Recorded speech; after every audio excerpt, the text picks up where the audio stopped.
just a few solutions for it. What are the immediate things you think the banks and the government need to do to make us the customers feel secure using their platforms?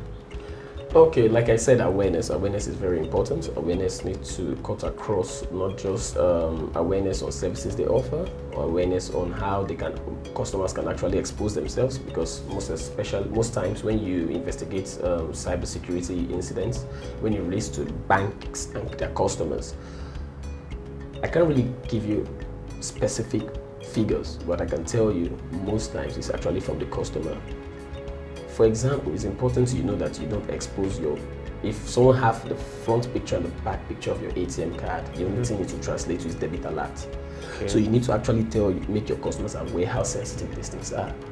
Do not when you give a fuel attendant your ATM card, ensure that it doesn't take it away out of your front. You understand? There are so many countless use cases. You understand? And when you look into things like social banking, you need to also sensitize the customers on the trends, the innovations in cybersecurity, in fraud practices, especially in that domain. It is important because they are using these channels for business. And you also support me to say that technology acceptance in Nigeria, despite we consume a lot, but people are still scared to use online channels for their banking, for their financial transactions. I had the opportunity to work with one of Nigerian foremost cybersecurity professionals, Dr. Loke Olumide, which is now a professor. As good as he is in cybersecurity, he doesn't use an ATM card. Wow. And when we were going for Computer Forensic Institute in Abeokuta for a session with intelligence agencies, for training of intelligence agencies, he needed money. He went to the bank, said I should wait for him. I said, Doctor, what about your ATM card? He said, so you steal my money? And I was like, so technology acceptance is also something you have to be careful. So you don't over push your awareness drive and make people like, no, I'm not even going to use this thing if I'm going to be compliant with all this and this. But it's actually important you stay compliant with that. And as you're launching innovative products, you have to also make those users, for example, MTN Share and Sell. If you just press, I'm sure you might have not used that product to share. But if I just take your phone and press star, the corresponding code, the default code is 00. I could actually share money from your phone if I just borrow your phone. Or are you talking of over-the-air provisioning attack? You understand? There are so many phases in this. So all this and more are part of the reasons why awareness is important. That's one. Secondly, multi-industry partnership. Now, the issue of cybersecurity, as you can see, is affecting healthcare, is affecting retail, is affecting aviation, is affecting everything. So it's not important, it's not too good for you to just look at it from the IT guy's perspective. Healthcare, if Obasanjo's, Buhari, presidential, senators, government appointees' health information are exposed online, you may not want to choose people you think that for that position because you're going to be exposed to much information to the public. That's what is happening in advanced countries. When they just push your health, they hack the database of the hospital or medical company because they know that they are doing it intentionally. Do you understand? And when we start seeing such things, especially now that we are in the pre-5G era, when 5G goes full swing, trust me, the scale of these attacks will be unprecedented. So it's very important. Partnership with industry stakeholders is not just limited to maybe the banking guys, the banks. When CBN wants to talk or leader wants to say the banks. No. Compliance needs to be across all industry channels. Okay. That's also an area the government needs to do well in regulate. Even in manufacturing, even in our almost every IT personnel today that work in any reputable company, they are tired of Nigeria, but it's Canada. The Canada drive. That's causing a lot of brain drain.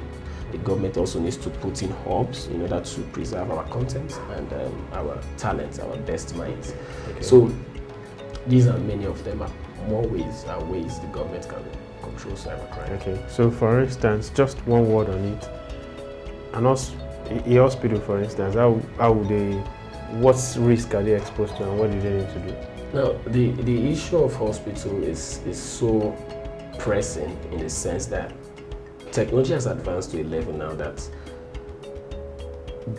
modern doctors rely on technology to carry out vital medical services, from operations to surgery to even knowing the health history of their patients. Imagine if there's a ransomware attack on a major hospital like Reddington and they are blacked out of service. Just imagine what will happen to all their patients, all the hundreds of the patients. Records of the patients, yeah. They don't know the drugs they gave the patients like yesterday, and they are being hit by ransomware today. Imagine such kind of problem.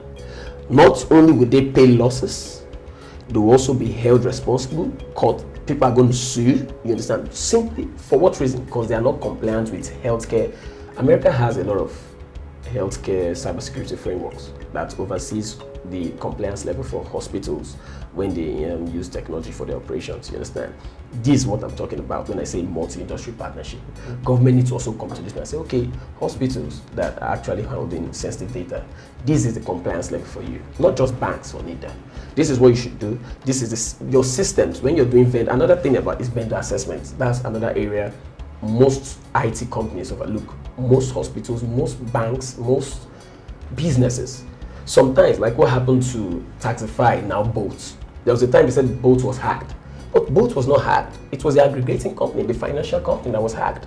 Do you understand? Yeah. But what has this caused to the company? It has caused reputational damage, reputational loss. People don't want to do card trips anymore. People want to do cash trips because they are not sure that their payment, you understand? Yeah. These are the dynamics in cybersecurity. So in healthcare, what is the compliance level of people holding your medical records? What is the compliance level of your vendors giving you information? People managing your website. There are so many countless government websites that have interfaced, fast.gov.ng. Galaxy Backbone is doing absolutely fantastic in that area. They've implemented so many security controls to address such issues. But these are more ensuring that healthcare companies raise